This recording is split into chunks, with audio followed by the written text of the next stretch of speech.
उपासक को चाहिए जो वैष्णव दीक्षा ले चुका है कि ब्याह कनागत कारटो राजदान गृहदान भगवत जनीन को गहे तो होए भजन की हानि। ब्याह शादियों में भोजन नहीं पाना चाहिए। तो आप कहेंगे तो व्यवहार ही नहीं चल पाएगा, फिर हमारे व्यवहार में कौन आएगा? कोशिश करो जहां तक हो सके। कौन तुम्हें वहां वीडियो में बना खड़ा है कि तुमने पाया कि नहीं पाया? सब अपवित्रता का राज्य होता है। अगर आप वैष्णव हो तो भगवत समर्पित भोजन पाओगे। एक वो सिस्टम होता है जिसमें ऐसे भर के सब रख दिए और सब ले लेकर के पा रहे, इसमें क्या पवित्रता है? आप मतलब ऐसा तो है कि एक बार लेकर के फिर आप ले सकते हैं, कोई भी ले सकता है, देने वाला कोई नहीं, अपने आप से उठाओ और खाओ। वाह, तो सब अपवित्र हो गया कि नहीं हो गया? उसी जूठे हाथ से आप लिए, उसी जूठे हाथ से वो लिए, उसे कहां वैष्णव सिद्धांत रह गया? पहले गांव में तो ऐसे पवाया जाता था, सबके पैर धुले जाते थे, पट्टी बिछाई जाती थी, बैठाला गया, सुंदर पत्ते के वो पत्तल दोने और फिर रज के कुल्हड़ आदि पात्रों बढ़िया और परोस करके फिर जय जयकार हो, गाँव में भी जयकारा लगता था। और फिर ऐसे और जो पूज्य जन होते थे उनको भेंट देकर पैर छू, ऐसे सम्मान। अब ये जूता पहने और सब पवित्र भोजन, तो इसलिए मना कह रहे हैं ब्याह का भोजन नहीं लेना चाहिए। विरक्त को तो बिल्कुल नहीं लेना चाहिए। गृहस्थी में अपना देख लो, काम चला लो। उस दिन पेट दर्द कर रहा है ऐसा कह दो, नहीं, अपना बोल दे कि भाई आज हमारा पेट खराब है, उल्टी जैसा लग रहा है, अगर इतना भी पाया तो उल्टी हो जाएगी, अगर आप चाहो तो नींबू पानी ले सकते हैं। ऐसे काम चलाना चाहिए। अपनी वैष्णवता पवित्र, अब उन्हीं में लोग मदिरा दिरा प्रिय उसी से ले रहे हैं, उसी से आप लोगे जूठा, कैसे भजन बनेगा? और दूसरा कह रहे हैं कनागत, पितरों का जो पक्ष आता है उसमें जो भिक्षान पितर श्राद्ध का ये निषेध किया गया। ये नहीं, वैसे ब्रजवासी जन देते भी नहीं, मना कर देते, बाबा हमारे यहाँ श्राद्ध है, और वैसे लेना भी नहीं चाहिए, नहीं तो भजन का नाश होता है। ब्याह का भोजन नहीं लेना चाहिए, कनागत पितर श्राद्ध का भोजन नहीं लेना चाहिए, और कारटो वो जो तेरही जो शरीर छूटने के बाद वो भंडारा होता है वो वैष्णव जनों को नहीं पाना चाहिए। अब अपने घर में है तो बात अलग है, लेकिन निमंत्रण का नहीं पाना चाहिए, और विरक्त को तो पाना ही नहीं चाहिए। ब्याह का नहीं पाना चाहिए, पितृ श्राद्ध का नहीं पाना चाहिए, और कारटो कहते तेरही जो 13 वहां शरीर पूरा होने के बाद वो नहीं पाना चाहिए। और कह रहे हैं राजदान, राजा का भोजन नहीं पाना चाहिए। बड़े राज पदों पर विराजमान उनका प्रतिग्रह नहीं लेना चाहिए। और यहां प्राय हम प्रार्थना करते हैं अपने जनों से कि कभी ऐसा न स्वीकार किया जाए। जो साधारण नौकरी करते हैं, किसान हैं, और 150 रुपया दे दे तो ले ले, उससे नमक दाल रोटी खाओगे तो भजन बढ़ेगा। और जो ऊंची गड्डी के चक्कर में पड़ोगे तो फिर भाव बिगड़ जाएगा, भजन नहीं होगा। राज अन्न निषेध किया गया है। राज अन्न, राज प्रतिग्रह बहुत हानिकारक होता है। यहां तक कि राज दर्शन निषेध किया गया। जब महाप्रभु चैतन्य देव से कहा गया कि जगन्नाथपुरी के परम महाभागवत राजा रुद्र प्रताप जी आपके दर्शन करना चाहते हैं, तो उन्होंने कहा हाँ यही करोगे ना, हमारा संन्यास धर्म नष्ट करोगे, अब राज दर्शन हम करें। यहां तक कि वो राजवेश से छुप करके और गोपी गीत कंठस्थ करके जब महाप्रभु को दूर से सुना तो कहा कौन महाभागवत अमृत रस बरसा रहा है? महाप्रभु ने आलिंगन किया। राज दर्शन, राज अन्न, राज प्रतिग्रह, ये इसलिए कि इससे बुद्धि भ्रष्ट हो जाती है, भजन में रुचि नहीं होती। और आगे कह रहे गृहदान, ग्रहों का दान। एक हम गृहस्थ को देखा, जब उनके लड़का बच्चा बीमार होते थे तो खीर हलवा और भेंट उसको गोद में लाते और ऐसे सामने उतारते, कहते ले बाबा। एक बार गुरुजी से पूछा कि भिक्षा में जैसे, अरे बोले ले मत लेना उसमें, नहीं कभी ऐसे। देखो लोग संत महात्माओं को क्या समझते हैं, ऐसे पवाया जाता है जैसे अपने पुत्र को पवाओ। तो किस भाव से पवाते हो? बस पुत्र ने पा लिया यही सौभाग्य, संत ने पा लिया सारे अमंगल नष्ट हो गए। इसीलिए बहुत संभल के खान पान करना, जैसे कोई बीमार है उतार के, और ऐसे, या ग्रह नक्षत्रों का दान, बोले होए भजन की हानि पक्का। ब्याह का, श्राद्ध का, पितृपक्ष का, एकादश श्राद्ध का, 13वीं का, राजन्न का और ग्रहों का दान, भगवत जन इनको गाए तो होए भजन के हानि पक्का। भजन नाश, जो ग्रह नक्षत्रों आदि का नहीं दान पुण्य करते, बहुत होश में। घाट बाट चौपार चुरी देवल हाट मसान, भगवत बसिन सराय में भजन भड़ाई निदान। इतने जगह का भोजन नहीं लेना चाहिए, ऐसी जगह बैठ के भजन नहीं करना चाहिए। बोले घाट में जहां स्त्री पुरुष स्नान कर रहे हो वहां बैठकर भजन नहीं करना चाहिए, भजन नहीं होगा, उपद्रव करेगा, नेत्र चंचल होंगे। जहां स्त्री पुरुष की भीड़ लगी हो, लोग स्नान करते हो, ऐसे स्थानों पे उपासक को नहीं बैठना चाहिए भजन के लिए। जहां से लोग रास्ता बनाए हों वहां नहीं बैठना चाहिए। घाट बाट और चौपाल चौराहे पर नहीं, और देवल मंदिर में बैठकर नहीं, और हाट बाजार में बैठ करके नहीं, और श्मशान में बैठकर नहीं। भगवत रसिक सराय आदि में जहां बहुत लोग बैठकर संगोष्ठी करते हो वहां नहीं। इससे भाव दूषित हो जाएगा, तुम्हारा भजन नहीं बनेगा। घाट बाट चौपाल चूरी देवल हाट मसान, नदी के किनारे जहां बहुत लोग स्नान कर रहे हो, घाट के और रास्ते में और चौपाल में, चौराहे में, मंदिर में, बाजार में, स्मशान में, सराय आदि में बैठकर भजन नहीं करना चाहिए, क्योंकि भजन भाव इससे दूषित हो जाता है, बिगड़ जाता है। तो भजन कहां करे फिर? नदी किनारे गिर शिखर बाग इको सो देखी, भगवत जन बिलमो तहां बाढ़े भजन विषेक। कोई नहीं है, कोई स्नान करने नहीं आता, ऐसे घाट से अलग स्थान पे माताएं बहनें ना बैठे। ये विरक्त संतों की बात कही, माताएं बहनें समाज का ही सेवन करें। ऐसी जगह बैठे जहां लोग आ जा रहे हैं, ऐसी जगह बैठे जहां 4 लोग बैठे हुए, एकांत ऐसे स्थानों में ना ये सूत्र स्वीकार करें। नदी किनारे बहुत दूर एकांत में जहां जन साधारण लोग ना जाते हो, गिरि शिखर पहाड़ के किसी एकांतिक चोटी पर बैठकर, या किसी एकांतिक बाग में, या किसी एकांत स्थान में जहां लोगों का ठहरना बैठना आना जाना नहीं है, ऐसे स्थान पर बैठकर चित्त को प्रभु में लगाए तो भजन विशेष बढ़ता है। नदी किनारे गिर शिखर बाग कोसो देख, भगवत जन बिलमो तहां बाढ़े भजन विषेक। श्री भगवत ऋषि जी महाराज कह रहे हैं, ऐसी जगह भजन बढ़ता है। और सबसे ज्यादा भजन की वृत्ति आती है भगवान के प्रेमी जनों के संग में बैठकर। एक बार कि गौशाला में भजन करे तो इतना संगम में करे, फिर लिखा था गुरु चरणों के समीप भजन करे तो अनंत गुना फल मिलता है। तो गुरु चरणों की समीपता का क्या मतलब है? अपने गुरुदेव की पादुका, अपने गुरुदेव की आपने श्री सीताराम ओंकारनाथ जी को देखा, छाती में बांधे थे अपने गुरु जी की पादुका। ये निरंतर गुरु का सानिध्य है। गुरु चरण पादुका साक्षात गुरु जी। जब भरत जी ने कहा कि प्रभु हम सब तो आए हैं आपका अभिषेक करने के लिए, आप जैसी आज्ञा करें, तो भगवान ने कहा भरत जैसा तुम कह दोगे। जब सारा भार भरत जी के ऊपर डाल दिया तो भरत जी ने कहा जे विधि प्रभु प्रसन्न मन होई, करुणा सागर कीजिए सोई। प्रभु जिस प्रकार आपका मन प्रसन्न हो वही कीजिए, ऐसा नहीं आपका मन जिस प्रकार। तो भगवान ने कहा हम तो यही चाहते अपने पिता की आज्ञा का पालन करो। बोले प्रभु जीने का सहारा दे दीजिए। तो भगवान ने पादुका 14 वर्ष तक पादुका को सिंहासन में विराजमान कर पूर्ण राज शासन आज्ञा मांगकर करते थे। ऐसे गुरु चरण चिन्ह, गुरु चरण पादुका का सानिध्य और निरंतर भजन तो अनंत गुना फल प्रदान करता है। जो उपासक अपने गुरुदेव या भगवत भक्तों को सबसे बड़ा मानता है त्रिभुवन में, उसी का भजन सिद्ध होता है। ये भी बात समझ। भजन न करने वाले के हृदय में दुनिया का प्रपंच आता है। नहीं तो गुरु जब मत्ता परतरम नान्यत किंचित अस्ति धनंजय, मेरे सिवा कोई है ही नहीं, तो गुरु तो साक्षात परब्रह्म है ही।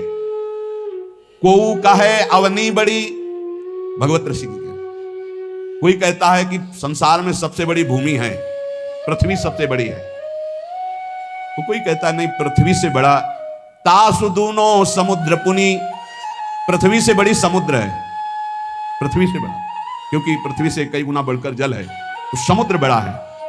तो बोले सो अंजुलि भरी लियो ताई सोख्यो अगस्त मुनि, बोले समुद्र से बढ़कर अगस्त मुनि है, क्योंकि अंजुलि में रख के समुद्र को पी गए।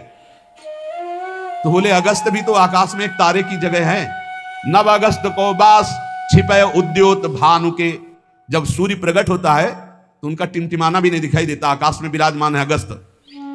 पृथ्वी से बड़ा समुद्र, समुद्र से बड़े अगस्त जी, क्योंकि अंजुलि में पी लिया। अगस्त जी आकाश में तारे की तरह चमक रहे, लेकिन जब सूर्य प्रकट होता है तो अगस्त का तेज छुप जाता है। और वेदों में कहे हुए सूत्र है कि जो सूर्य है, भानु वेदियों कहा है चक्षु है चक्रपाण के, सुदर्शन चक्रधारी भगवान श्री हरि के नेत्र के प्रकाश से सूर्य प्रकाशित है। तो भगवान के नेत्र सूर्य से बढ़कर प्रकाशवान हुए। और ऐसे भगवान चक्रपाणि हरिजन के हृदय कमल कीन हो निवास। भगवान कहते हैं मुझे भक्तों ने अधीन कर लिया है, आम भक्त पराधीनो असुतंत्र। ऐसे भगवान भक्त के अधीन है तो सबसे बड़े हुए भक्त। पृथ्वी से बड़ा समुद्र, समुद्र से बड़े अगस्त जी आकाश में, और अगस्त जी भी भानु के तेज से मंद पड़ जाते हैं, और भानु का तेज भी भगवान के नेत्र से प्रकाशित। तो भगवान श्री हरि भक्तों के अधीन है, भक्तों के हृदय में रहते, इसलिए सर्वश्रेष्ठ भक्त। जो भक्तों को सर्वश्रेष्ठ मानता है, गुरु को सर्वश्रेष्ठ मानता है, उसके हृदय के सारे दोष नष्ट हो जाते हैं और निश्चित वो भगवत प्राप्त हो जाता है। संतों ने कृपा करके हमें भगवत उपदेश किए हैं जिससे हमारे सारे दोष नष्ट हो जाए। कह रहे हैं कि इस संसार में कैसे जाना जाए कि आदमी नरक जाएगा, अपने को कैसे जाना जाए कि हम नरक जाएंगे। बोले विश्वासघातिनो ये च कृतज्ञाव्रत लोपिनः द्विज देवेषु विद्विष्टा शांतयन्ते धराम नराः। जिसने किसी को विश्वास दिलाया और विश्वासघात कर दिया उसको नरक की प्राप्ति होगी। विश्वासघाती महापापी माना जाता है, कभी विश्वासघात न करे। कोई शरण में आ जाए या किसी को वचन दे दे या किसी को विश्वास दे दे फिर विश्वासघात करे, उसको नरक की प्राप्ति होती है। दूसरा, कृतज्ञ, तुम्हारे साथ उपकार किया, तुमने उपकार नहीं माना, उसका अमंगल किया, नरक की प्राप्ति होगी। तीसरा, आज से मैं ये करूंगा ऐसा व्रत लिया और व्रत तोड़ दिया बीच में, उसको नरक की प्राप्ति होगी। ये खिलवाड़ नहीं है कि मैं ये व्रत लूंगा, ये ऐसा करूंगा, मैं ऐसा धाम जाऊंगा, ये इतने लोगों को भोजन कराऊंगा। ये कई लोग ऐसे होते हैं जो बड़ी बड़ी बातें कह देते हैं, उनको पता नहीं कि ये खिलवाड़ नहीं है। ऐसा कर दूंगा, ऐसा कर दूंगा, ऐसा कर दूंगा, और किया कुछ नहीं, पहुंच गए नरक। व्रत का उल्लंघन करने वाले, प्रतिज्ञा का उल्लंघन करने वाले, नियम का उल्लंघन करने वाले नरक को प्राप्त होते हैं। मैं इतनी परिक्रमा करूंगा, मैं ऐसा करूं, कुछ भी नहीं। कोई नियम को ऐसे मत लो कि मैं ये करूंगा। ए प्रभु की इच्छा होगी, समय रहा, जीवन रहा तो हो जाएगा, नहीं रहा, सामय के मर गए तो। ये बात ध्यान रखिए, आगे चलकर मैं सन्यास लूंगा, विरक्त होकर वृंदावन वास करो, नरक जाओगे अगर नहीं विरक्त हुए तो। मैं इतना यहां मंदिर बनवा दूंगा, नहीं बनवाया नरक जाओगे। वचन संभाल के बोलो, आज से मैं कुछ दिन व्रत रहूंगा। बकवास करना बंद कर दे तो जीवन उन्नति में हो जाता है। शाम का भोजन नहीं करूंगा, एकांत भजन करूंगा। नहीं, भोजन मत करना, लेकिन सेवा करो, भजन करो। समझेंगे, वाणी को ऐसे बिखेरते चले जाते हैं। व्रत का उल्लंघन करने वाला नरकी गति को प्राप्त होता है। संतों से द्वेष करने वाला, गुरु से द्वेष करने वाला, ये नरक को प्राप्त होते हैं। और ध्यान से सुनो, जो माता पिता को दंडित करता है, गाली देता है, अपमान करता है, उसे सीधे नरक की प्राप्ति होती है। बिल्कुल पक्का समझ लो। माता पिता भगवान का स्वरूप है। मातृदेवो भव, पितृदेवो भव। बिल्कुल बुद्धि खराब मत करो, कलयुग बुद्धि भ्रष्ट कर रहा है। माने मात पिता नहीं देवा, साधुन ते करवावें सेवा, जिनके ये आचरण भवानी ते निश्चर समझानो। राक्षस है, और ऐसे राक्षस अब पुत्र रूप में ज्यादा पैदा हो रहे हैं। एक देखा हूं कि माता को बाल पकड़ के घसीट रहा है, लात से पेट में प्रहार कर रहा है, पिता को थप्पड़ और सीधे छाती पे लात। वाह, इस पुत्र के जानते हो क्या गति होगी? सीधे रो नरक। फिर वहां जो दंड मिलता है, वहां मरना तो है नहीं प्यारे, ना बेहोश हो सकते हो ना मर सकते हो, होश में रहकर दंड भोगना है। नरक की ये खासियत है। 100 बार काटे जाओगे, 100 बार जिंदा रहोगे, उसे यातना देह कहते हैं। होश में ये मत मानना कि नरक वरक नहीं है। जैसे लोग कहते जा रहे हैं कौन नरक सरक, बोल लो बोल लो। जब फंसते हो ना, बोले यही सब मिलता है, यही नहीं मिलता है। जब चोरी करोगे तो पहले घर से लेके थाने तक डंडा चलेगा, फिर थाने में स्पेशल पिटाई होगी, फिर कपड़े वपड़े संभाल के तुम्हारे हथकड़ी लगा के जज के सामने, फिर वहां तुम्हारी चोरी का न्याय होगा। ये ब्याज में मिला है। ये ब्याज में घर से लेकर पकड़ने तक और थाने तक जो पिटाई हुई, ये ब्याज है। मूल तो न्यायाधीश करेगा कि 20 साल की सजा या अमुक से इतना इतना दंड। ऐसे ही कर लो मनमानी पाप। यहां जो ठोकर और रोग हैं, ये तो ब्याज है, मूल तो नरक में भोगना पड़ेगा। जो माता पिता का त्याग कर देता है उसे नरक की प्राप्ति होती है। जो माता पिता को दंड देता है, जो माता पिता को गाली देता है, और जो अपनी पाणी ग्रहण की हुई स्त्री को, निर्दोष स्त्री को नाना प्रकार के दोषारोपण करके दंड देता रहता है, कलह मचाता रहता है, ऐसे पुरुष को नरक की प्राप्ति। और जो अपने सज्जन पति का त्याग कर पर पुरुष का अनुसरण करती, ऐसी स्त्री को नरक की प्राप्ति होती है। जो गुरुजनों को कठोर वचन बोलते हैं, जो गुरुजनों का आदेश का पालन नहीं करते, उनका पोषण नहीं करते, जो देवता ब्राह्मण और निर्बलों का धन का अपहरण कर लेते हैं, ऐसे मनुष्यों को नरक की प्राप्ति होती है। जो मदिरा पान करते हैं, सुन लीजिए, ये चे मध्य रता पापा द्वित कर्म रतास्तथा। हमारा शास्त्र कहता है भारतवासी हो, विदेशी नहीं हो तुम। इस भूमि में जन्मे हो, यदि मदिरा पियोगे तो नरक का रास्ता पक्का कर रहे हो। बोले इसमें तो कोई हिंसा नहीं, लेकिन शास्त्र निषेध है। ये च मध्य रता पापा द्वित कर्म रतास्तथा। जो जुआ खेलते हैं, मदिरा पीते हैं, और जो साधु वेश रख के पाखंड करते हैं, इनको सीधे नरक की प्राप्ति होती है। यहां जो वर्णन हो रहा है वो बीच में विश्राम नहीं, सीधे नरक, बिना रोक टोक के। जो माता पिता को दंड देते हैं, जो निर्बलों का धन अपहरण करते हैं, जो देवताओं का धन अपहरण करते हैं, देव मंदिरों का, जो पापी मदिरा पीता है, जुआ खेलता है, जो पाखंड करता है साधु वेश में, इन सबको नरक की प्राप्ति होती है। ऐसा थोड़ी कि तुम साधु वेश रख लिए तो तुम चक्रवर्ती हो, जो चाहो सो कर सको। नहीं, देखो अगर साधु वेश धरकर गलती हो जाए तो भगवान क्षमा करते, चूक। लेकिन पाखंड का मतलब जानबूझ के वही करते रहना, महापात की, अतिपात की, इन सबको, और जो दूसरे जीव जंतुओं को पका के खाते हैं, जो जीवों को पका के। ये भारत है, भारत धर्मात्माओं का देश है, महात्माओं का देश है, यति और सतियों का देश है। यहां एक कबूतर के लिए अपने शरीर को काट के तराजू पे रख दिया, ये वो राजाओं का देश है, वो प्रजा का देश है जो शरणागतों के लिए जीवन अर्पित कर दे। यहां जो जीव जंतुओं को पका के खाते हैं, भैया सुन लो, ये जो मांस मछली अंडा खाने वाले बोले और तो कुछ हम नहीं खाते, मछली खाते। तो मछली में जीव नहीं? बोले नहीं, पानी की तरोई है। हाँ हाँ, हमसे बोले एक तरोई जो होती है वो जमीन में छेलती है, पानी की तरोई है मछली, तो पानी की तरोई है वो। बनोगे तुम भी पानी की तरोई, तैयार हो जाओ, फिर तुमको सीधे मिर्ची की तरह तल के कढ़ाई में जिंदा फिर खाएंगे। वो काल स्वरूप भगवान है।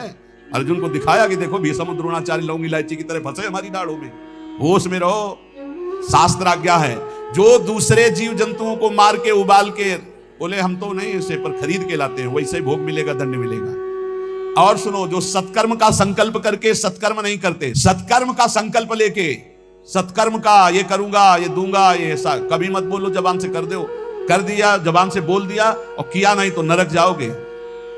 जो दूसरों को सदैव कष्ट ही देता रहता है, जो शास्त्र और धर्म के विरुद्ध चलता है, शास्त्र के अनुसार चलने वालों का उपहास करता है, जो दूसरे की जीविका छीन लेता है, जो द्वेषवश महामहिम गुरुजनों की निंदा में प्रवृत्त होता है, वे सब नरक जाते हैं। जो दाता दान दे रहा है और वो जाकर उसको भड़का के रोक देते हैं, नरक जाएंगे, दाता भी और भड़काने वाला भी। जो पाप कर्म के लिए प्रेरणा देता है, जो अनाथ उनको पीड़ा पहुंचाता है, इन भूतल पर ऐसे लोगों को नरक की प्राप्ति होती है और ये पाप उनको घोर दुख में नरकों में ढकेलते हैं। ब्रह्मण्यम पुण्यमुत्सृज्य ये द्विजा लोभ मोहिताः कुकर्म युपजीवन्ति ते वै निरयगामिनः नरकगामी। ध्यान से सुनना, जो ऊंचे कुलों में जन्म लेकर के निम्न आचरण करते हैं, न संध्या है, न बंधन है, न अर्घ देना है, बस मनमानी पापाचरण, सीधे नरक, खिलवाड़ नहीं है। तभी कलयुग ने ब्रह्मा जी से कहा था चिंता मत करो। जैसे बड़े भैया ने सतयुग ने कहा हमारे राज्य में कोई नरक नहीं जाएगा, कि छोटे भैया त्रेता जी ने कहा कि हमारे राज्य में भी जैसे बड़े भैया का राज्य वैसे ही रहेगा। द्वापर ने कहा आज्ञा पालन की कोशिश करेंगे। तो कलयुग ने कहा ब्रह्मा जी से वचन देते हैं, भूल चूक से कोई स्वर्ग या परम पद चला जाए सीधे नरक भेजेंगे, हाउसफुल, नरक हाउसफुल रहेगा। देख लो ना, यही लक्षण है, जो लक्षण है उनको देखो प्राय। जो लोभ से मोहित होकर परम पवित्र कुलों में जन्म कर होकर के अपने कुल धर्म का त्याग करके पापाचरण करते हैं, ऐसों को नरक की प्राप्ति होती है। जो भगवान को गालियां देते हैं, नास्तिक हैं, इनको नरक की प्राप्ति होती है। जो धर्म की मर्यादा को भंग करते हैं, उनको नरक की प्राप्ति होती है। जो कामी पुरुष दूसरे की स्त्रियों के साथ या कामी दूसरे पुरुषों के साथ, उनको नरक की प्राप्ति होती है। ध्यान दे दे, भारत है, धर्म विधान है। अब आप कह दो कि नहीं कानून नहीं, कहिए कानून, ये भागवतिक कानून है, भगवान का बनाया हुआ है, तुम्हें भोगना पड़ेगा। होश में सत्संग सुनाने के लिए ये बड़े बड़े शास्त्रों से, महर्षियों से इसीलिए चयन करते हैं कि तुम्हारे और हमारे होश ठीक रहे। ये भारत है, ये धर्म भूमि है, यहां मनमानी आचरण नहीं कि पतिवंचक परपति रति करई, गोस्वामी तुलसीदास जी, रौरव नरक कल्प सत परई, ऐसे पुरुष के लिए भी है। जो दंभ करता है, जो किसी को दान देने की बात कह के पलट जाता है, उसे नरक की प्राप्ति होती है।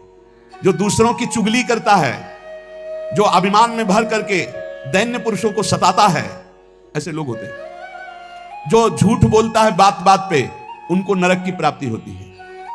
जो अपनी बात कह के सीधे पलट जाता है, जो दूसरों का धन हड़प लेता है, जो दूसरों को निष्कलंक होने पर भी कलंक लगाता है, ऐसे लोगों को नरक की प्राप्ति होती है। जो पराये सुख और संपत्ति को देखकर जलते हैं, जो प्राणियों के प्राण लेने में बड़े सुख का अनुभव करते हैं, तलछा तलछा कर मारते हैं, बहुत निर्दयी लोग हैं, बहुत निर्दयी लोग। ये जलाते हैं पशुओं को, ऐसे पैर बांध दिए, ऊपर ऐसे सरिया डाल के उसमें पैरों में, और नीचे आग लगा दी, धीरे धीरे घंटों में तड़प, अब मुंह बंधा है, आवाज नहीं निकल, तड़प तड़प करो, मर रहे हैं। और वो 4-10 बैठे हंसी मजाक करो, करो करो मजाक करो। यमदूत ऐसे ही बांधेंगे, बिल्कुल ऐसे ही, और यहां एक दिन तुम ऐसा पाप करोगे, वहां सैकड़ों वर्ष उसका भोगना पड़ेगा। जैसे 15-20 मिनट पाप कर ले, कत्ल कर ले, व्यभिचार कर ले, पूरे जीवन जेल में रहना पड़ेगा, फांसी भी हो सकती है।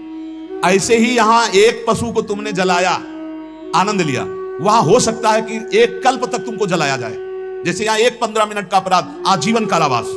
होश में ये नहीं मानना कि ये नरक स्वर्ग सब व्यर्थ है। जो लोग पराई स्त्री को फुसला के फंसा के दुराचार करते हैं, मार देते हैं, जो लोग कुआं, बगीचा, पोखरा, पौशाला, इन स्थानों को अपवित्र करते हैं व्यभिचार के द्वारा, मलमूत्र त्याग के, मान लो पानी है, पानी में मलमूत्र करना, पानी में व्यभिचार करना, ऐसों को सीधे नरक मिलता है, सीधे नरक। पोखरे में, कुएं में, बगीचे में जो अपवित्र आचरण करते हैं उनको नरक की प्राप्ति होती है। जो देव स्थानों में दी गई जमीन संपत्ति को हड़प लेते हैं, जो बच्चों को चुरा लेते हैं, शिशु बच्चों को चुराकर बेचना, या जो अतिथि को भोजन दिए बिना स्वयं भोजन कर लेते हैं, ऐसे लोगों को नरक की प्राप्ति होती है। जो सन्यास का संकल्प लेकर फिर सन्यास आश्रम को कलंकित करते हैं, जो मित्र भाव करके दगा दे देते हैं, ऐसे जितने पुरुष बताए गए ये सब के सब नरकगामी होते हैं। इसलिए हम श्री भगवान का आश्रय लेकर नाम जप करते हुए सुधार करें, हमको नरक न जाना पड़े, इसी जन्म में हमारी भगवत प्राप्ति हो जाए, निश्चित हो जाएगी नाम जप से। और ये संकल्प लो, अब लो नसानी, अब ना न सही हो। ऐसे सुंदर हमारे प्रिया प्रीतम हैं कि करोड़ों काम की छवि न्योछावर है इन पर। अब करोड़ों काम की छवि तो कह दी गई, वो आपने सुन ली। एक काम पूरे त्रिभुवन को बिना प्रकट हुए अपने अधीन किए है। अगर प्रकट हो जाए तो इतना सुंदर है कि त्रिभुवन में काम से सुंदर कोई है ही नहीं, काम और रति से बढ़कर कोई सुंदर नहीं। तभी भगवान को कोटि मनमथ मनमथा, करोड़ करोड़ कामों के मन का भी मंथन करने वाला कहा गया है। तो गौर श्याम अभिराम कोटि मनमथ लखिवारे, ऐसी ये जुगल जोड़ी सिंहासन पर विराजमान, परस्पर एक दूसरे के नेत्रों में चंद्र चकोर की भांति सखियां कह रही करोड़ों काम न्योछावर हैं इनकी रूप माधुरी। वो भावदेह प्राप्त महापुरुष इनका अवलोकन कर रहा है। नव किशोर सुकुमार अंग छवि कहत न आवे, कोटि शारदा थके भाव अनुभव कछु गावे। कह रहे कि अगर करोड़ों सरस्वती हो तो भी हमारे प्रिया प्रीतम की रूप माधुरी छवि शोभा का वर्णन नहीं कर सकती। वो भावदेह प्राप्त उपासक देख रहा है कि सिंहासनारूढ़ परस्पर चंद्र चकोर नेत्र भय शोभाभिराम श्यामा श्याम विराजमान। नव निकुंज अभिराम श्याम संग नीको बन्यो समाज, जैसे हित हरिवंश विलास रास जुत जोरी अविचल राजू। अब प्रिया प्रीतम को रिझाने के लिए सखियां नृत्यति गावत पटति उघट संगीत सुनावे, सहचरी ताल मृदंग बीन रसलीन बजावे। कोई तो सुंदर नृत्य करते हुए श्री चरण और कर हाव भाव प्रकट करते हुए पटका रहे, कोई बड़े उच्च स्वर से आलाप लेकर संगीत से युक्त राग रागिनियों की तान छेड़ रहे, कोई सहचरी ताल मृदंग बीणा रस में लीन होकर बजा रहे। प्रिया प्रीतम विराजमान है तो कोई सखी चंवर मोर छल पान दान रूमाल लिए कर, लाल रूप हित प्रीति पीक दानी पाई ढर। सखियां कुछ नृत्य कर रही, कोई संगीत बजा रही, तो कोई सखी चंवर कर रही, तो कोई मोरछल, कोई व्यजन पंखा कर रही, कोई रुमाल लिए खड़ी है कि जरा भी पसीने की बूंद आए तो उसे पोंछ दे। रूपलाल जी महाराज कह रहे हैं कि मुझे सेवा मिली है पीकदानी की, मैं पीकदानी लिए सामने अपने सहचरी स्वरूप में विराजमान हूं। लाल रूप हित प्रीति पीकदानी पाई ढर, पटभूषण बनमाल लाल ललना तन सोहे। बहुत ही सौभाग्यशालिनी सहचरियां कोई वस्त्र बनी हुई हैं, कोई आभूषण बनी हुई, वहां कोई और वस्त्र आभूषण नहीं, सखियां बनी हुई। ये सौभाग्य है प्रिया प्रीतम के श्री अंग का स्पर्श पट आभूषण के रूप में सहचरियां प्राप्त करती। वहां कोई लौकिक स्वर्ण चांदी आदि आभूषण नहीं, कोई और रत्न नहीं है। ये सब नित्य भजनानंदी महापुरुष ही प्रिया प्रीतम की पोशाक बनते हैं, प्रिया प्रीतम के आभूषण बनते हैं। पट भूषण और बनमाल लाल ललना तन सोहे, शीस चंद्रिका मुकुट लटक त्रिभुवन मन मोहे। प्यारी जू एक दूसरे के प्रेम में ऐसे रंगे हुए हैं कि प्यारी जू के श्रीअंग की पोशाक प्यारे जू के रंग की, और प्यारे जू के श्रीअंग की पोशाक प्यारी जू के श्रीअंग के रंग की।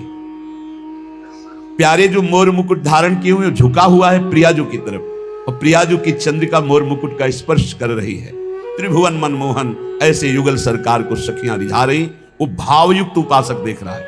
अद्भुत अमित अपार सकल सिंगार विराजे, भूषण भूषित अंग अंग लख मन मथ लाजे। ऐसे हमारे जुगल किशोर हैं, उनकी श्रीअंग की शोभा देखकर करोड़ों काम लज्जा युक्त हो जाते हैं। हाव भाव लावण्य सिंधु रस कहत नावे, शेष सुरेश महेश निरंतर गुण गन गावे। भगवान शंकर, देवराज इंद्र, ब्रह्मा जी और अनंत महिमाशाली भगवान शेष, ये सब बड़े बड़े हमारे प्रभु की प्रभुता का गान करते रहते हैं पर पार नहीं पाते। वही हमारे प्रियालाल का जो हाव भाव लावण्य प्रेम रस, ये वाणी की सामर्थ्य नहीं कि इसका गान किया जा सके। ऐसे प्रभु की 7 भोग तह 5 आरती करत अलीगन। 7 बार भोग लगता है हमारे प्रियालाल का और 5 बार आरती होती है। प्रेम पुंज अनुराग भाग झलके तिनके तन। कौन कौन से 7 भोग होते हैं प्रियालाल का? मंगला भोग, फिर श्रृंगार भोग, फिर राज भोग, उत्थापन भोग, फिर संध्या भोग, और फिर शयन भोग, और फिर एक निशीथ भोग जो रात्रि के 12 बजे का। 7 भोग लगते हैं। मंगला आरती, श्रृंगार आरती, राजभोग आरती और संध्या आरती और शयन आरती। ये 5 आरती होती है और 2 धूप आरती होती है। 2 धूप आरती होती है श्रृंगार के समय पहले और उत्थापन के समय धूप के द्वारा ही आरती की जाती है। तो आरती 5, भोग 7। 7 भोग तह 5 आरती करत अलीगन, प्रेम पुंज अनुराग भाग झलके तिनके तन। मानो प्रेम के समूह हैं ऐसी सहचरियां प्रेम वपु धारण किए हुए प्रियालाल को 7 बार भोग लगाती, 5 बार आरती करती हैं। और उनके तन की शोभा प्रेम प्रदान करने वाली, सहचरियों के तन की शोभा प्रेम प्रदान करने वाली। लीला विविध विहार नित्य नैमित्तिक झलके, अंतरंग बहिरंग द्रगन जो खोल ही पलके। प्रियालाल की नित्य नैमित्तिक लीलाएं, परिचर्या और रस में वन विहार, रस में सैया विहार, जल विहार, बहुत प्रकार की लीलाएं सखियां अपलक नेत्रों से इस रस का पान करती हैं। परम धाम यह नित्य वस्तु यहां दुर्लभ जानो, बड़भागी सुकृति जन संत वेग पहचानो। ये परम धाम वृंदावन है, ये नित्य प्रेम प्रिया प्रीतम का अत्यंत दुर्लभ वस्तु है। बड़भागी सुकृति जन वही है जिसको संत संग मिल गया।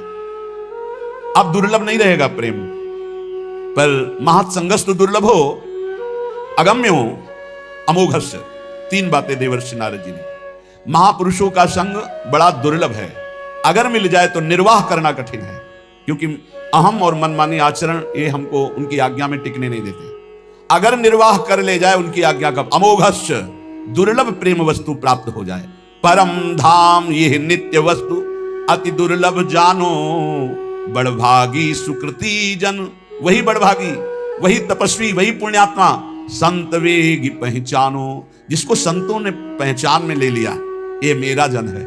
आओ आओ, बहुत दिनों के बाद दर्शन हुआ, अपना जन कहकर जिसे संतों ने पहचान बना ली, तो प्रिया प्रीतम से पहचान हो गई।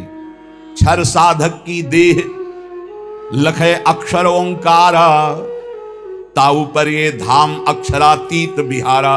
ऐसा कोई न समझे कि वृंदावन के रसिक जन सिद्धांत को, ब्रह्म ज्ञान को नहीं जानते। पक्का समझिए, इसके रास्ते में ब्रह्मबोध हो जाता है। बोले क्षर जितना है देह से लेकर जहां तक दृष्टि जा रही है, सब क्षर माने विनाशी। बोले अक्षर जो है ओम प्रणव है, अक्षर अविनाशी। उस अक्षर अविनाशी के ऊपर अक्षरातीत नित्य विहार रस है। क्षर साधक की देह लखे अक्षर ओंकारा, ता ऊपर यह धाम अक्षरातीत विहारा। ये अक्षर ओम से भी ऊंचे है, अक्षरातीत नित्य विहार प्रिया प्रीतम का। ये जो मोक्ष पदवी आत्मस्वरूप के तेज में लीन हो जाते हैं जन, वो और कोई नहीं, हमारे प्रियाजू के श्री चरणों की नख कांति है। उस तेज को वेद कर चरणों तक पहुंचाना केवल सहचरियों के द्वारा प्राप्त मंत्र से होता है और नहीं, वही तेज में मुक्त हो जाते हैं। ध्रुवदास जी कह रहे हैं, ब्रह्म तेज को ज्योति जहां योगेश्वर धरे ध्यान, ताही को आवरण तहां नहीं पावे को जान। आ ऊ मा ओम, ये प्रियाजू के नुपुरों की झनकार से निकलता है। इसी से ब्रह्मा विष्णु महेश, ये प्रणव इन तीनों का जनक है। इसी से सब पूरी सृष्टि प्रकट हुई है। या ते अगम अपार रसिक अनुभव में देखे, जीवन मुक्त स्वरूप प्राणपति हित चित लेखे।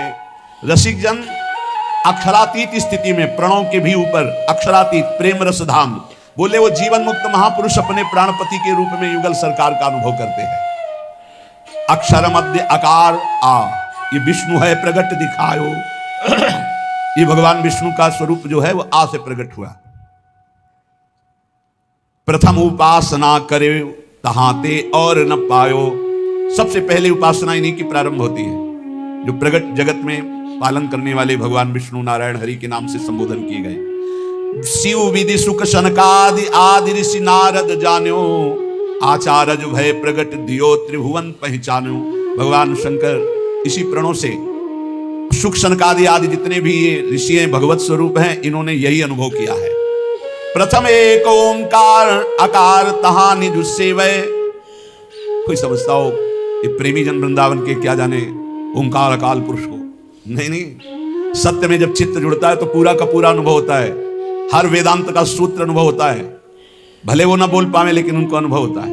ये मार्ग ही यही है। प्रथम एक ओंकार, जो परम तत्व त्रिभुवन को प्रकाशित करने वाला प्रणव, जिससे निराकार स्थिति प्राप्त की जाती है।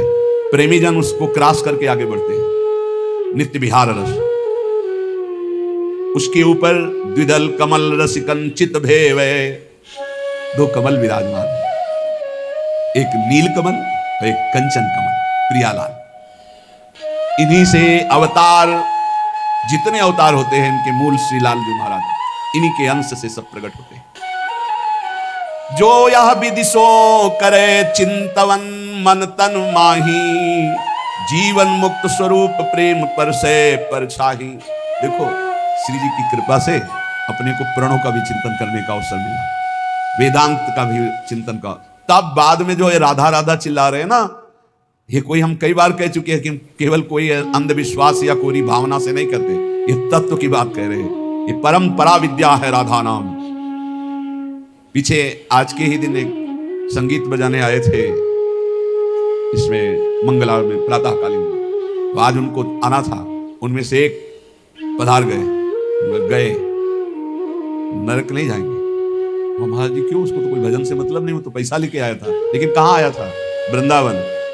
बार बार मुख करके बजा रहा था हमारी तरफ, सुनाई क्या दे रहा था? पीछे चलता रहता है राधा राधा, आगे गूंजता रहता है राधा राधा राधा। काफी है कल्याण के लिए, काफी है। पैसा कोई कीमत नहीं, एक राधा नाम की कीमत में पूरा त्रिभुवन नहीं है तो कुछ चंद रुपए क्या होते हैं, हो गया काम। इसीलिए कहते हैं भाई भगवान न जाने कौन से गुण पर दयानिधि रिझ जाते हैं। हवा चली, हवा जिसके लगेगी जीवन मुक्त हो जाएगा, पक्का समझ लो। हवा चली, बस इसमें नकारात्मक सोच ना आ जाए, दोष दर्शन की भावना ना जाए, तो इतनी हवा लग जाने पर ही ये जीवन मुक्त अवस्था को प्रदान। ये वृंदावन है, ये राधा नाम है, ये राधा दासों का उत्सव है, भाव उत्सव है, परम मंगल। कैसे भगवान कृपा करते, जब सुना तो भगवान कैसे कृपा, एक हफ्ते में काम। तो बोले यह विदिशो जो करे चिंतवन मन तन माही, जीवन मुक्त स्वरूप प्रेम पर से परछाही। देश काल गृह बन तीरथ को नहीं विचारा, जाति पाति कुल कर्म धर्म बंधन ना आचारा। हमारे प्रियाजू के प्रेम रस उपासना में बस प्रेमी रसिक महापुरुषों को तन मन समर्पित कर दो। तन उनकी आज्ञा से कर्म करे, मन उनकी आज्ञा से संकल्प विकल्प का त्याग करके उनकी आज्ञा से चले, तो वो जीवन मुक्त हो जाएगा। बोले इस किस देश के हो तुम, इससे मतलब नहीं। किस समय तुम्हारा जन्म हुआ, कहां जन्म हुआ, किस योन में, मतलब किस कुल में, किस, इससे हमारा कोई मतलब। देखो यहां कभी नहीं पूछा जाता तुम्हारा नाम क्या है, तुम कहां से, आज तक हम नहीं जानते। सही बात अगर हमसे पूछा जाए तो लोग हमको झूठा मानेंगे। सच्ची कहते हैं इन बच्चों में से सब संत जो विराजमान है, एक दो के तो जानते हैं, जो पहले हित धाम में शुरुआत में बताया। बका किसी से अपनी तरफ से हम ये नहीं जानते ये कहाँ के हैं और ये किस कुल में जन्मे हैं, ये हम नहीं जानते। हमारे पास रहते 10-10, 8-8 वर्ष हो गए, हम ये नहीं जानते। क्योंकि हम सिर्फ भगवत भाव से, आप हमारे श्री जी के, बस कहां से हो, कौन हो, क्या नाम है, क्या, ये हमें कोई मतलब, किस कुल के हो, हमें कोई मतलब नहीं। हमारी प्रियाजू की शरणागति में किस देश के हो, किस समय जन्म हुआ, किस कुल में जन्म हुआ, तुम तीर्थ किए हो कि नहीं किए, कोई कर्म धर्म किए हो कि नहीं किए, कोई मतलब नहीं। बस जो हो जैसे हो श्री जी की शरण में हुए, परम मंगल हो गया। जाति पाति कुल कर्म धर्म संस्कृति हेतु अविद्यानाशी। कोई ये जाति किसकी, पाति किसकी, कुल किसका, कपड़े का नहीं। आपकी जाति, हम तो परमेश्वर जाति के हैं, परमेश्वर है हमारी जाति, पर ब्रह्म परमात्मा तत्व का अंश हूं तो किसका हूं? वो कह रहे ममई वांसो श्री कृष्ण चंद्र जी, तो उन्हीं का तो हूं मैं, परमेश्वर का अंश हूं। नहीं, ये जाति किसकी, कपड़े की, शरीर की, इसलिए इसकी मान्यता नहीं। हमारे यहाँ वृंदावन नित्य विहार रस में जाति पाति कुल कर्म धर्म व्रत संस्कृति हेतु अविद्या नासी, ये अविद्या है। जाति पाति कुल कर्म धर्म ये सब अविद्याकृत है, यही तो समझना है। इसीलिए तो वेदातीत उपासना है। वेदानपि संन्यस्ति सा केवलम अवच्छिन्न अनुरागम लभते, जो वेद का भी पूर्ण त्याग कर देता है अखंड प्रेम को प्राप्त होता है। बोले जाति पाति कुल कर्म धर्म बंधन न आचारा, यहां इसका कोई महत्व नहीं है। तुम कैसे आचार वाले हो, किस कुल वाले हो, क्या। एक प्रेम रस मत करे सदगुरु की सेवा, तब पावे ये रस रीति सुख संपत्ति मेवा। इसमें एक ही बात केवल है कि अपने सदगुरु का अनन्य होकर उनकी आज्ञा में चले, उनकी सेवा में रहे। एक प्रेम रस मत करे सदगुरु की सेवा, जो सदगुरु की सेवा में प्रेम रस मत हो जाएगा। यही समझ में नहीं आता कि शास्त्र कह रहा है यहां है खजाना, वो भटक रहा है, खजाने को ठुकरा के भटक रहा है। यही घर के अंदर तिजोरी है, माल ढूंढ रहा है बाहर दरवाजे के, कहीं नहीं मिलना। भटक लो, कितने तीर्थ क्या क्या, तुम्हें जो करना कर लो। जब तुम्हें परमानंद की अनुभूति होगी तो यहां होगी अंतर्मुख होने पर। सर्वात्मना न विसृजित बहिरिंद्रियाणि, अंतर्मुख हो जाए, इंद्रियों को बहिर्मुख मत कर, तब पावे यह रीति प्रीति सुख संपत्ति मेवा।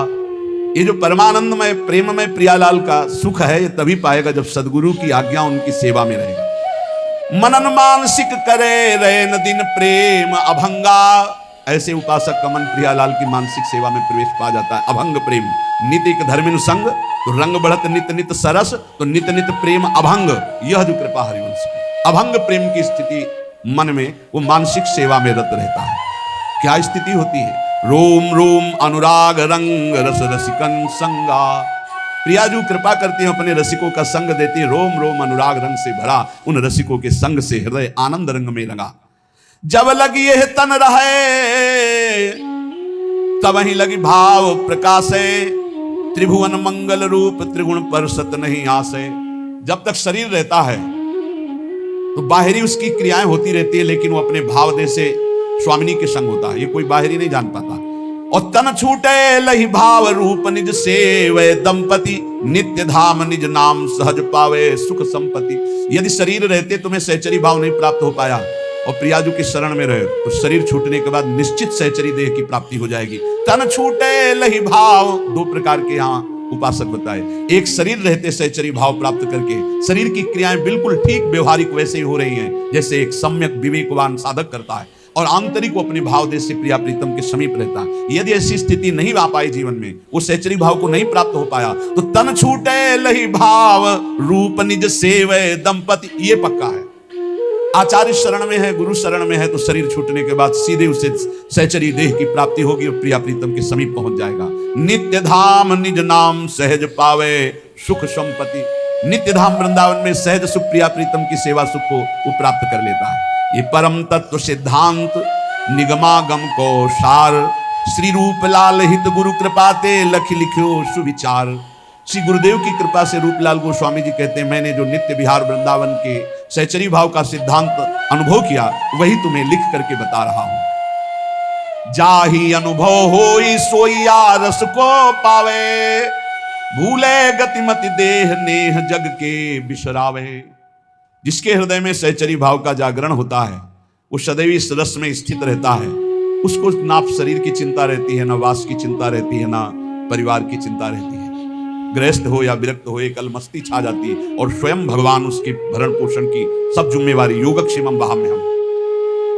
देखो, ये चिंता नहीं होनी चाहिए कि आज हम यहाँ हैं, हमारा भरण पोषण हो रहा है, कल क्या होगा। अगर कल की तुम्हें चिंता है तो तुम शरणागत नहीं हो। शरणागत कल की चिंता नहीं, जिसने आज दिया है अरे जब दांत न थे तब दूध दियो, अब दांत दियो ताको अन्न भी दे हैं, जल में थल में नभ में, पशु पक्षिन को दे तो को भी दे हैं, काहे को मूढ़ विचार कर, एक मतलब व्यर्थ की चिंता कर रहे हो।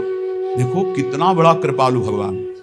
मैया के शरीर में एक बूंद दूध नहीं होता, जब बालक का जन्म होता है तो भगवान उसके रक्त को दूध में बदल देते हैं, और उतना ही गर्म, उतना ही मीठा और उतना ही पावर युक्त जितना बच्चा सह जाए। कैसे कृपालु भगवान है। जब दांत नहीं थे तो माँ के शरीर से रक्त को दूध में परिवर्तित करके भरण, अब काहे को चिंता करता है। गर्भ में कौन व्यवस्था कर रहा था, वही तो भरण पोषण कर रहे थे प्रभु। लोग समझ नहीं रहे।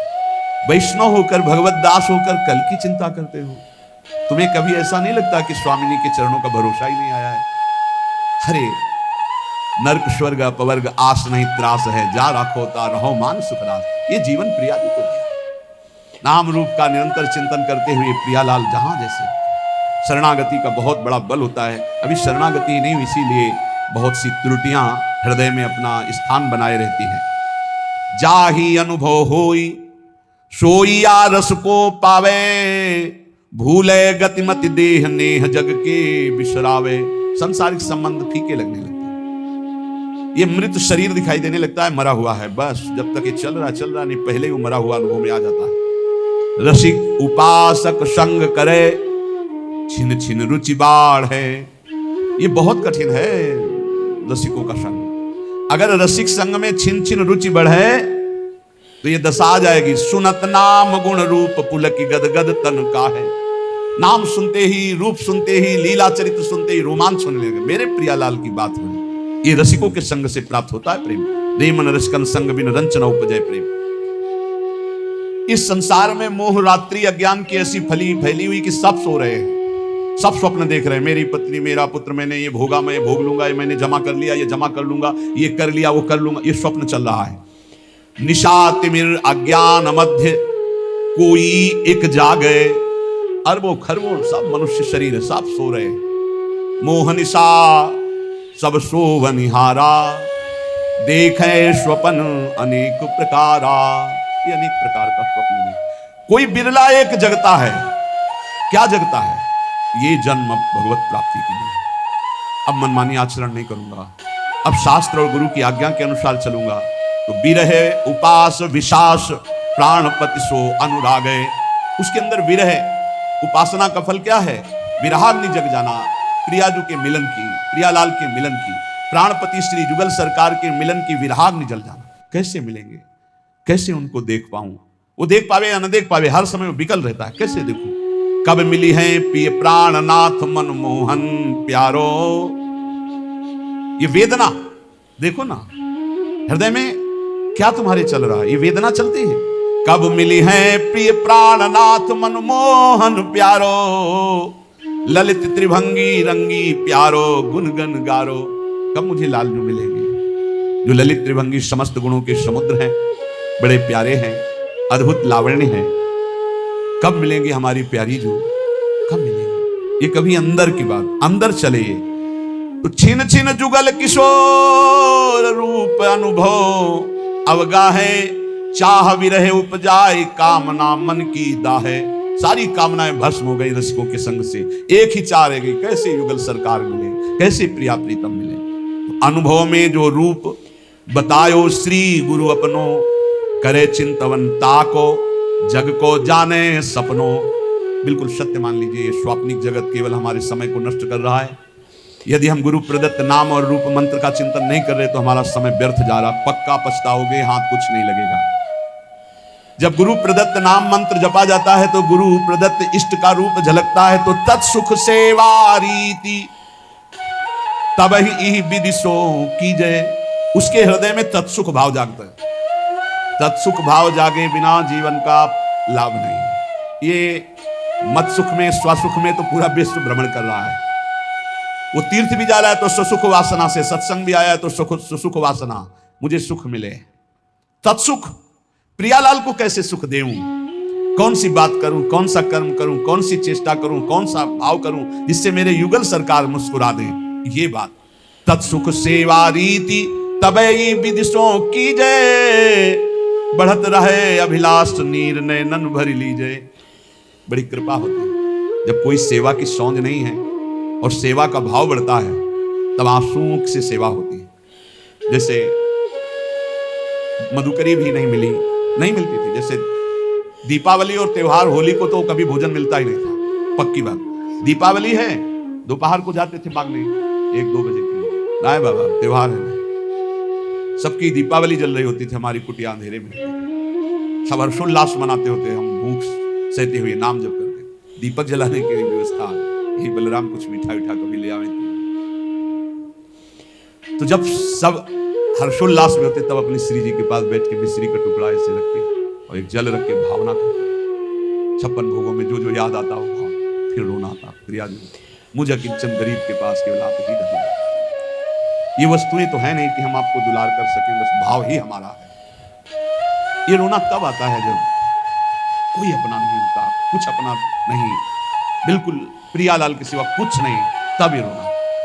शयन में जो सुख मिलता था प्रियालाल को कराने में, बिहारी जी के सामने डलिया लगती है, दर्शन करके शयन के समय से जब तो कोई 2 फूल गुलाब के, कोई 4 राय बेल के ऐसे डाल देते, कोई एक कमल का डाल देते, वो लेके आते और उनकी शैया बनाते। और जब भावना करते कि प्रियालाल शयन कर रहे हैं, हम चरण चाप रहे हैं, तो आपको कैसे बताएं, चिल्ला चिल्ला के रोने का मन होता। आनंद समुद्र है हमारे प्रभु, वो केवल भावोत्सवेन भजता, भाव का भूखा हूं मैं और भाव ही एक सार है। भाव से मुझको भजे तो भाव से बेड़ा पार है। भाव बिन सुनी पुकारे मैं कभी सुनता नहीं, भाव पूरित टेर ही करती मुझे लाचार। वो भाव तत्सुख सेवा रीति तबही विदिशों की जय, बढ़त रहे अभिलाष नीर नयनन भर ली जय। कभी हमने अपनी प्रियालाल की पोशाक नहीं पहना पाए, कभी ऐसे ही विराजमान, ऐसे ही रज के पात्र में जो मधुकरी मिली दिखा दिया। उस समय जो भाव आता रुदन का, कि अपने प्रभु को मैं कुछ भोग नहीं लगा सकता, अपने प्रभु का कोई श्रृंगार नहीं कर सकता, हर चीज पैसे से, इत्र है, चंदन है, सब पैसे, और पैसा विषयी पुरुषों के संग से, और विषयी पुरुषों को रिझाने की कला अलग होती, अपने पास वो नहीं है, अपने पास तो प्रियालाल के रिझाने की कला है, तो फिर वो ठसक बनी रहती, उसमें चाटुकारिता नहीं होती विषयी पुरुषों की। कब देखो इन नैन प्राणपति प्यारी संगा, लगी रहे चित चाह प्रेम पुलकित अंग अंगा। ये हृदय में स्थिति प्राप्त होती है। कब देखो इन नैन प्राणपति प्यारी संगा, प्यारी के साथ प्यारी के प्राणपति श्री लाल, कब प्रियालाल को देखो। उस हृदय की क्या महान स्थिति होगी जिसकी सब चाह मिट गई, एक चाह रह गई, कब मैं भरकर नेत्र अपने प्रियालाल को देखूं। नेत्र कब लगी रहे चित चाह प्रेम पुलकित अंगा, पुलकित अंगों से हर समय एक ही चाह, अपने प्रभु को देखो। स्वप्रकाश उसी समय, बस चाह की जरूरत है। हमने बड़े महापुरुषों से पूछा कि भगवत प्राप्ति कब होती है, तो उन्होंने कहा जब प्रबल चाह जागृत हो जाती है। गुरुदु सुश्वरम राजन कृष्ण दर्शन लालसा। लाडली कुंज में गुरुदेव भगवान विराजमान, तो उस समय एकांत में पूछा, तो महाराज जी श्री जी कब दर्शन देती है? तो कहा जब श्री जी के सिवा और कोई चाह न रह जाए, और वो चाह भी सही न जाए कि अब रहा नहीं जा रहा, अगर श्री जी ना मिली तो प्राण निकल जाएंगे, बोले उसी समय श्री जी मिल जाएंगे। उसी समय चाह जे भी, कब देखो इन नयन प्राणपति प्यारी संगा, और ऐसी विरहाग्नि जली, तो बोले स्वप्रकाश श्री वृंदावन निज धाम विराजय, सर्वोपरि सब मध्य प्रकट हो गए युगल सरकार। कहा बोले स्वप्रकाश, इसी आत्म स्वरूप ने वृंदावन का रूप धारण कर लिया, और इसी के मध्य में कुंज निकुंजों में खेलते हुए युगल सरकार यही दर्शन दे। यह है उपासना। स्वप्रकाश, जो स्वरूप, उसी से प्रकाश प्रकट हुआ, वही वृंदावन बन गया, और उसी वृंदावन नवनिवृत्त निकुंज में प्रियालाल यही हृदय में। पूर्ण प्रेम पूर्ण ऐश्वर्य ये सब तहा प्रकाश है, यही पूर्ण प्रेम, यही पूर्ण वैभव हृदय में प्रकाशित हो गया। ये अवतारी सबको या निश्चल विविध विलास है। समस्त अवतारों के अवतारी श्री राधा वल्लभ लाल हृदय निकुंज में प्रकाशित हो गए। रूपशील गुण वै समान वै सहचरी सेवै, जैसे प्रियाजू की रूप कांति वैसे ही प्रतिबिंब स्वरूप सहचरी रूप, वैसे ही गुण, वैसे ही अवस्था, वैसे ही समान श्री अंग माधुरी सहचरी होकर के अलक लड़ी लड़कान जान हित सो हित भेवे। वो प्रियालाल के रहस्य को जानकर उनको सुख पहुंचाती है। इसलिए बहुत कृपा से हमें श्रीधाम वृंदावन श्री प्रिया प्रीतम की उपासना मिली है, तो चाहे जैसी स्थिति हो, चाहे जैसी परिस्थिति हो, बस एक प्रार्थना है, नाम न छोड़ना, नहीं तो हार जाओगे। नाम अगर पकड़े रहे राधा राधा राधा, ये कलयुग में राधा नाम करुणा समुद्र में है, आप ये समझ लो।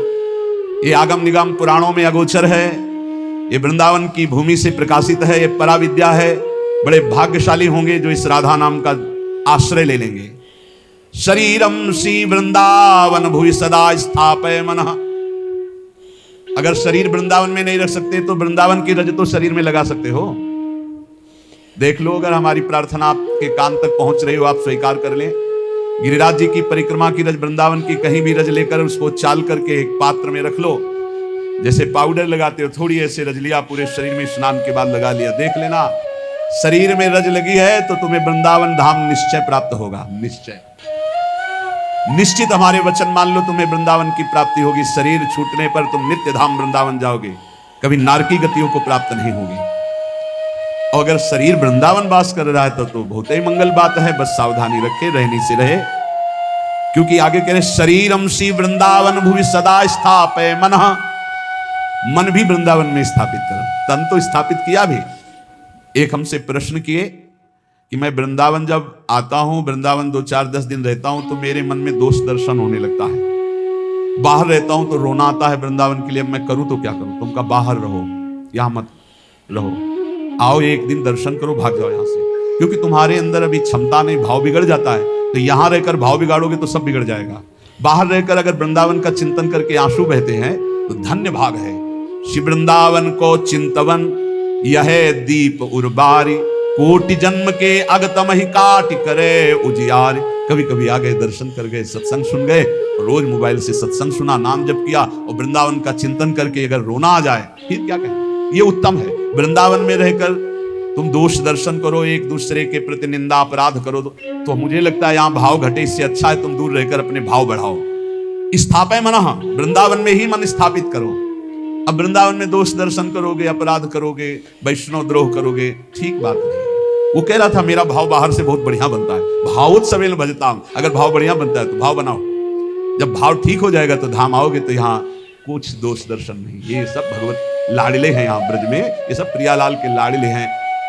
जो ज्यादा दुलारे होते हैं तो थोड़ा, तो वो बात तुम देखो कि लाडली जो के दुलारे हैं, ये लाडले हैं। हमारा अधिकार इन पर दोष दर्शन करने का नहीं। सदा पार्श्वे वृंदावन रसिकयोर्न्यस्य भजने, वचस्तत् केली नाम नवरत गाने, रमयत कथा पीयूषादौ श्रवण युगलम प्रीति विकलम। यदि तुम श्रीमद चतुराशी जी 42 लीला, श्रीमद राधा सुधा निधि, इनका गान करो, बहुत महिमा है। जिसमें प्रियाजू का यश गान तो लालजू सुन करके अपने आप को न्यौछावर कर देते हैं। यदि लीला गायन में तुम्हारी रुचि हो जाए, नाम जपने में तुम्हारी रुचि हो जाए, और लीला सत्संग सुनने में तुम्हारी रुचि हो जाए, तो श्रीपाद कह रहे हैं अब तुम निश्चिंत हो जाओ प्रीति विकलम के लिए। अब प्रियालाल का प्रेम तुम्हें प्राप्त होगा, प्रियालाल की निश्चित प्राप्ति हो जाएगी। श्री भगवत ऋषिक जी महाराज कृपा करके कह रहे हैं कि जीभ जुगल नाम ही जपे, द्रगन बिलोकय रूप, उदर भरे अलिब्रति सो, छाण स्वान मृग भूप। बोले निश्चित उस विरक्त महाभागवत को भगवत प्राप्ति हो जाती जो ऐसी रहनी से रहता है। कैसी? बोले जीव से युगल नाम जप कर रहा है, और नेत्रों से जिधर दृष्टि जाती सब में भगवत भाव कर रहा है, और पेट भरता है अलिवृत्ति सो, छाड़ स्वान मृग भूप, कुत्ते की और सिंह की वृत्ति का त्याग करके अलिवृत्ति, अली कहते मधुकर, मधुकर भौरा, उदर भले अलिवृत्ति सो, छाड़ स्वान मृग भूप। श्वान वृत्ति से पेट भरना क्या है? धनियों के पीछे डोलना, चाटुकारिता करना, उनके द्वारा दिए गए धन की विलासिता भोगना, एक कुत्ते की वृत्ति से जीवन यापन करना है। और सिंह वृत्ति क्या है? अपनी तपस्या, अपना उसका वो दिखा करके रौब, और फिर नहीं, अलिवृत्ति से कहा है। उदर भरे अलिवृत्ति सो, अलिवृत्ति कहते हैं मधुकर वृत्ति, 4 घरों में टुकड़े मांग लिए, उससे पेट भरा। और या आकाश वृत्ति, परमहंसों ने सदैव आकाश वृत्ति स्वीकार की, साधकों ने सदैव मधुकरी वृत्ति का, लेकिन जो आगे बढ़े हुए परमहंस उसको भी छोड़ दिया। आकाश वृत्ति जो स्वयं भगवान भेजे, बिना चाहे बिना मांगे जो सामने आ गया उसी से उदर पोषण करना आकाश वृत्ति है। और अपनी तपस्या और अपने त्याग को दिखावा करके फिर जो भोगा गया वो मानो सिंह वृत्ति है। और धनियों के पीछे चाटुकारिता करके फिर जो धन प्राप्त करके भोगा गया, उदर पोषण किया गया, वो कुत्ते की वृत्ति कह गई। तो श्वान और सिंह की वृत्ति का त्याग कर अल वृत्ति, मधुकर वृत्ति या आकाश वृत्ति से जो अपना जीवन यापन करते हुए सदैव प्रिया लाल का नाम जप करता है और सब में भगवत भाव करता है, वो निश्चित भगवत प्राप्त हो जाता है।